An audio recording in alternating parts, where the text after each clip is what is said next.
নমস্কার প্রিয় দর্শক বন্ধু। ভগবান আপনাদের সকলের মঙ্গল করুন এবং আপনাদের সকল মনস্কামনা পূরণ করুন এই কামনাই করি। আমি অ্যাস্ট্রোলজার সৌভিক চক্রবর্তী, পামিস্ট সৌভিক চ্যানেলটিতে আপনাদের স্বাগত জানাই। বন্ধুগণ, আজকে আমরা আলোচনা করব হাতের রেখায় বৈবাহিক জীবনের শুভ চিহ্ন বা শুভ সংকেত সম্পর্কে, যার থেকে আপনারা জানতে পারবেন জীবনসাথী কেয়ারিং নেচারের হবে কিনা, বিবাহের পরে ভাগ্যোন্নতি হবে কিনা, আফটার ম্যারেজ অর্থাৎ বিবাহ পরবর্তী জীবন কেমন থাকবে তা সম্পর্কে। তাই ভিডিওটি সম্পূর্ণ দেখুন এবং নিজের হাতের সাথে মেলাতে থাকুন। পুরুষেরা নিজের ডান হাতের সাথে বিষয়টিকে মেলাবেন এবং মহিলারা অবশ্যই নিজের বাম হাতের সাথে বিষয়টিকে মিলিয়ে দেখবেন। তো চলুন মূল আলোচনায় প্রবেশ করা যাক। প্রথমেই বলবো বিবাহ রেখা সম্পর্কে। হাতের বিবাহ রেখা কোন জায়গায় থেকে থাকে তা অনেকেই জানেন, যারা জানেন না তাদের জন্য আমি বলছি। হাতের এই আঙুলটিকে আমরা কনিষ্ঠ আঙুল বা লিটল ফিঙ্গার বলে থাকি। এই কনিষ্ঠ আঙুলের ঠিক নিচের এই অংশটিকে কিন্তু বুধের ক্ষেত্র বা বুধ পর্বত বা মার্কারি মাউন্ট বলা হয়। এই বুধের ক্ষেত্র বা বুধ পর্বত বা মার্কারি মাউন্টে সাধারণত এই ধরনের রেখা থাকতে দেখা যায়। এই ধরনের আড়াআড়ি রেখা বা হরিজন্টাল লাইন থাকতে দেখা যায়। এই ধরনের আড়াআড়ি রেখা বা প্রমিনেন্ট হরিজন্টাল যে লাইনগুলি থেকে থাকে সেই রেখাগুলিকে ম্যারেজ লাইন বা বিবাহ রেখা বা ইউনিয়ন লাইন বলা হয়ে থাকে। কারো হাতে এটি একটি থাকতে পারে, কারো হাতে একাধিক থাকতে পারে, দুটি থাকতে পারে, তিনটি থাকতে পারে বা একাধিক থাকতে পারে। এই রেখাগুলোকে কিন্তু আমরা বিবাহ রেখা বলে থাকি। এই রেখাটি দেখে বিবাহ জীবন সম্পর্কে বা বিবাহ পরবর্তী জীবন সম্পর্কে অনেক কিছুই জানা যায়।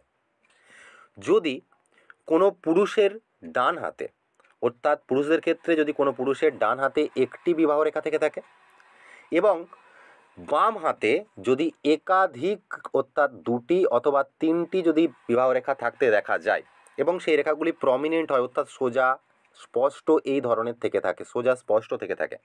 যদি কোনো পুরুষের হাতে ডান হাতে একটি বিবাহ রেখা এবং বাম হাতে একের অধিক অর্থাৎ দুটি বা তিনটি বিবাহ রেখা থেকে থাকে, তো এটি বিবাহিত জীবনের জন্য একটি শুভ সংকেত মানা হয়। এদের জীবনসঙ্গী কেয়ারিং নেচারের হয়ে থাকে। এরা পার্টনারকে সমস্ত দিক থেকে সাপোর্ট করার মানসিকতা যুক্ত হয়ে থাকে। এই ধরনের রেখা কিন্তু অত্যন্ত শুভ। আর যদি কোনো মহিলা ইন্ডিপেন্ডেন্ট মহিলা হন, অর্থাৎ নিজের রুজি রোজগারের দ্বারা নিজের জীবন চালাতে সক্ষম এবং পরিবারেরও সহযোগিতা এনারা করে থাকেন, তো তাদের ক্ষেত্রে অবশ্যই তাদেরও কিন্তু ডান হাতে একটি বিবাহ রেখা এবং বাম হাতে যদি একের অধিক অর্থাৎ দুটি অথবা তিনটি বিবাহ রেখা থাকতে দেখা যায়, তাহলেও কিন্তু এটি শুভ সংকেত মানা হয়ে থাকে। তবে এক্ষেত্রে অবশ্যই বিবাহ রেখাগুলিকে সরল অর্থাৎ সোজা স্পষ্ট হতে হবে এবং বিবাহ রেখায় কোনো অশুভ চিহ্ন থাকা চলবে না। বিবাহ রেখার মধ্যে যদি কোনো অশুভ চিহ্ন থেকে থাকে তাহলে সেটি কিন্তু সমস্যা দেবে। আর যারা ইন্ডিপেন্ডেন্ট মহিলা নন, অর্থাৎ নিজের রুজি রোজগার করেন না, তাদের ক্ষেত্রে অবশ্যই তাদের বাম হাতে এই বিষয়টিকে দেখতে হবে। বাম হাতে যদি একটি বিবাহ রেখা প্রমিনেন্টলি থেকে থাকে এবং ডান হাতে একের অধিক যদি বিবাহ রেখা দেখতে পাওয়া যায়, একাধিক বিবাহ রেখা যদি দেখতে পাওয়া যায়, তাহলেও কিন্তু এটিকে বিবাহ জীবনের জন্য অত্যন্ত শুভ মানা হয়। এই ক্ষেত্রে অবশ্যই এটি মিলিয়ে দেখুন। এ তো গেল বিবাহ রেখা সম্পর্কে। এছাড়াও যাদের হাতে, যেসব মহিলাদের হাতে, ইন্ডিপেন্ডেন্ট মহিলাদের হাতে ডান হাতে একটি বিবাহ রেখা, বাম হাতে দুটি বিবাহ রেখা বা একাধিক বিবাহ রেখা থাকতে দেখা যায় এবং যারা ইন্ডিপেন্ডেন্ট নন তাদের বাম হাতে একটি বিবাহ রেখা এবং ডান হাতে দুটি বা একাধিক বিবাহ রেখা থাকতে দেখা যায়, তাদের কিন্তু এটি ম্যারেজ লাইফের জন্য শুভ সংকেত মানা হয়। জীবনসঙ্গী বা স্বামী এদের কিন্তু হ্যান্ডসাম হয়ে থাকে, কেয়ারিং নেচারের হয়ে থাকে এবং এই সমস্ত পার্টনার কিন্তু এদের জীবনে পর্যাপ্ত সুখ সুবিধা কিন্তু পার্টনারকে দিতে সক্ষম হয়। এ তো গেল বিবাহ রেখা দেখে বোঝার উপায় আপনার জীবনসঙ্গী কেমন হবে। এবার বলবো হার্ট লাইন সম্পর্কে। হার্ট লাইন, হাতের এই রেখাটিকে আমরা হৃদয় রেখা বা হার্ট লাইন বলে থাকি।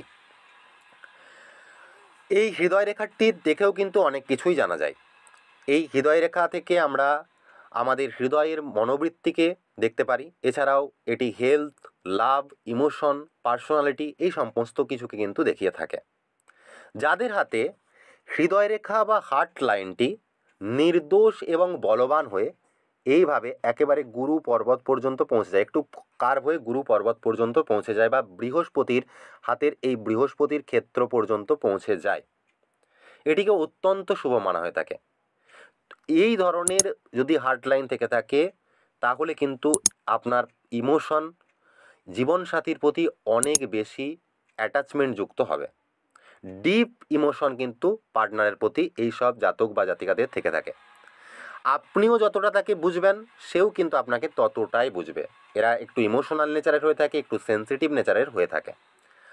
আর বৃহস্পতি পর্বত বা এই জুপিটার মাউন্টে গিয়ে যদি এই ধরনের হার্ট লাইন সমাপ্ত হয় এবং এখান থেকে যদি একটি শাখা নির্গত হয়ে হাতের এই তর্জনী আঙুল এবং হাতের এই মধ্যম আঙুল এই দুটি ক্ষেত্রের মাঝে এইভাবে এসে যদি আরেকটি শাখা যদি নির্গত হয়ে জয়েন্ট হয় বা এই ধরনের এই মাঝের জায়গায় যদি এসে সমাপ্ত হয়, এই ধরনের যদি হার্ট লাইন থেকে থাকে, তো এটিকেও কিন্তু অত্যন্ত শুভ মানা হয়ে থাকে বিবাহ পরবর্তী জীবনের জন্য। এটি জীবনসাথীর দিক থেকে ভরপুর সহযোগিতা ও ইমোশনাল অ্যাটাচমেন্টকে কিন্তু দেখিয়ে থাকে। এই ধরনের চিহ্ন যদি আপনার হাতে থেকে থাকে এটিও কিন্তু বিবাহ পরবর্তী জীবনের জন্য সুখময়। আবার যদি আরও একটি শাখা বেরিয়ে নিচের দিকে চলে যায় বা নিম্নমঙ্গলের পর্বতের দিকে যদি এইভাবে মুখ করে থেকে থাকে, এই ধরনের থেকে থাকে বা যে কোনো প্রকারের যদি থেকে থাকে, এই ধরনের যদি হার্ট লাইন থেকে একটি শাখা এইভাবে বেরিয়ে নিচের দিকে চলে যায় বা যে কোনো প্রকারে এই ধরনের অর্থাৎ ত্রিমুখী শাখা যদি এই ধরনের দেখতে পাওয়া যায়, যেটি হাতের নিম্নমঙ্গলের ক্ষেত্রের দিকে কিন্তু মুখ করে থাকে বা নিম্নমঙ্গলের ক্ষেত্রের দিকে কিন্তু জয়েন্ট হয়, এই ধরনের যদি ত্রিশূল চিহ্নের উৎপত্তি করে, তো এটিও কিন্তু দু ধরনের ফল দিয়ে থাকে, একটি নেগেটিভ এবং একটি পজিটিভ। নেগেটিভ বিষয়টি হলো এরা কিছুটা রাগী প্রকারের হয়ে থাকে, কিছুটা জেদি হয়ে থাকে। এদের জীবনসাথীও কিছুটা রাগী প্রকৃতির হয়ে থাকে। জীবনসাথীর প্রতি মুড সুইং বা জীবনসাথীর মুড সুইং বা কিছুটা ইরিটেট হয়ে যাওয়ার প্রবণতা কিন্তু দেখতে পাওয়া যায়। বাকি যে শুভ গুণগুলি বললাম, হাতের এই হৃদয় রেখা অর্থাৎ হৃদয় রেখা বৃহস্পতি পর্বত পর্যন্ত পৌঁছালে এবং বৃহস্পতির ক্ষেত্র থেকে শাখা বেরিয়ে যদি হাতের এই মধ্যম অর্থাৎ হাতের মধ্যমা এবং হাতের তর্জনী আঙুলের ঠিক মাঝের অংশ পর্যন্ত পৌঁছে যায়, যে বিষয়গুলি বললাম সেই বিষয়গুলিও অবশ্যই কিন্তু দেখতে পাওয়া যাবে। তার সাথে সাথে শুধুমাত্র এই ধরনের রেখা থাকার কারণে কিন্তু এদের কিছুটা রাগ, কিছুটা জেদ এবং পার্টনারের কিছুটা কিন্তু ইমোশনাল নেচার অর্থাৎ কিছুটা মুড সুইংয়ের প্রবণতা বা ইরিটেট হওয়ার বিষয় কিন্তু এদের মধ্যে দেখতে পাওয়া যাবে। অর্থাৎ মিশ্রিত ফলদায়ী কিন্তু এই বিষয়টি কিন্তু দেখায়। এ তো গেল হৃদয় রেখার থেকে বৈবাহিক জীবন বা বিবাহ পরবর্তী জীবন সম্পর্কে। এছাড়াও যদি কোনো জাতক বা জাতিকার হাতের ভাগ্যরেখা বা লাক লাইনটি হাতের চন্দ্র পর্বত অর্থাৎ হাতের এই জায়গাটিকে আমরা চন্দ্রের ক্ষেত্র বা চন্দ্র পর্বত বা মুন মাউন্ট বলে থাকি, যদি চন্দ্র পর্বত থেকে নির্গত হয়ে যদি হাতের ভাগ্যরেখাটি একেবারে শনি পর্বত পর্যন্ত এইভাবে পৌঁছে যায়, অথবা যদি এই চন্দ্র পর্বত থেকে নির্গত হওয়া ভাগ্যরেখা হাতের হৃদয় রেখা পর্যন্ত গিয়েও থেমে যায়, এই ধরনের যদি আপনার হাতে ভাগ্যরেখা থেকে থাকে তাহলে এটিকেও কিন্তু বিবাহ পরবর্তী জীবনের জন্য অত্যন্ত শুভ মানা হয়ে থাকে। এরা কিন্তু ফিমেল সাপোর্ট পেয়ে থাকে, এদের অবশ্যই জীবনে ফিমেল সাপোর্ট বা মহিলাদের দ্বারা সহযোগিতা কিন্তু জীবনে মিলে থাকে। এছাড়াও এটি কোনো মহিলার হাতে থাকলেও এদের পার্টনার অবশ্যই কিন্তু সাপোর্টিভ হয়ে থাকে। তো মিলিয়ে দেখুন যে তিনটি চিহ্ন বা তিনটি সংকেত সম্পর্কে আমি দেখালাম, এই তিনটি সংকেতের মধ্যে আপনার হাতে কোনো একটি রয়েছে কিনা। এই ছিল বিবাহ পরবর্তী জীবনের জন্য কয়েকটি শুভ সংকেত সম্পর্কে আমাদের আজকের আলোচনা। যদি ভিডিওটি ভালো লেগে থাকে তাহলে অবশ্যই বলবো ভিডিওটিতে লাইক, শেয়ার এবং কমেন্ট করতে ভুলবেন না। আর আপনি যদি চ্যানেলটিকে এখনও সাবস্ক্রাইব না করে থাকেন তাহলে অবশ্যই বলবো এখনই চ্যানেলটিকে সাবস্ক্রাইব করুন এবং পাশে থাকা বেল নোটিফিকেশান বাটনটিকে অল অপশনে সেট করে দিতে ভুলবেন না। আপনারা সকলেই ভালো থাকুন, সুস্থ থাকুন। আপনাদের অসংখ্য অসংখ্য ধন্যবাদ। ওং নমো ভগবতে বাসুদেবায়।